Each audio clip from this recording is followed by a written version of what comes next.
বন্ধুরা, এখানে স্বামী স্ত্রী যখন রাস্তা দিয়ে পার হচ্ছিল তখন একটা লাল সিগন্যাল পড়ে এবং গাড়িটা থামায় এবং মেয়েটির চোখ একটি পাগলের পানে যায়।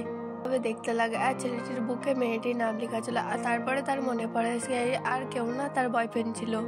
কয়েক বছর আগে ওই রাস্তায় যাওয়ার সময় সিগন্যাল পড়ে যায় আর তারা দুজনে দেখে তারা কাজ খেয়ে যায় আর একে অপরের নাম্বারটি শেয়ার করে নেয়। তারপরে তারা প্রত্যেকদিন কথা বলতে থাকে। একদিন মেয়েটি ফোন করে ছেলেটিকে বলে দেখা করতে। ছেলেটি দেখা করলে ছেলেটির বন্ধুর সামনে মেয়েটি প্রপোজ করে আর ছেলেটি প্রপোজ অ্যাকসেপ্ট করে নেয়।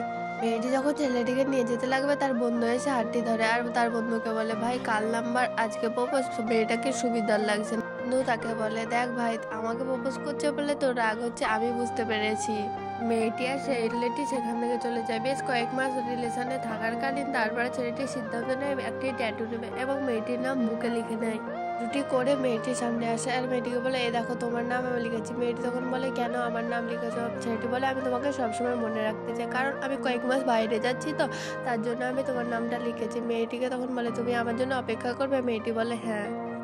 ঠিক কয়েক বছর পরে ছেলেটি বাড়ি এলে তার বন্ধুদেরকে নিয়ে মেয়েটির বাড়ির সামনে যায় এবং তাকে বিয়ের প্রস্তাব দেবে বলে। ছেলেটি মেয়েটিকে বিয়ের প্রস্তাব দিতে এলে দরজা খুলে দেখে তার ভালোবাসার মানুষ অন্যজনের সঙ্গে নোংরামো কাজ করছে। আর ভালোবাসার মানুষের এই কাণ্ড দেখে ছেলেটির ব্রেনটি হারিয়ে ফেলে। স্টোরিটা কেমন লেগেছে কথা কমেন্টে জানাবে। ভালো লাগলে একটা লাইক, কমেন্ট, শেয়ার।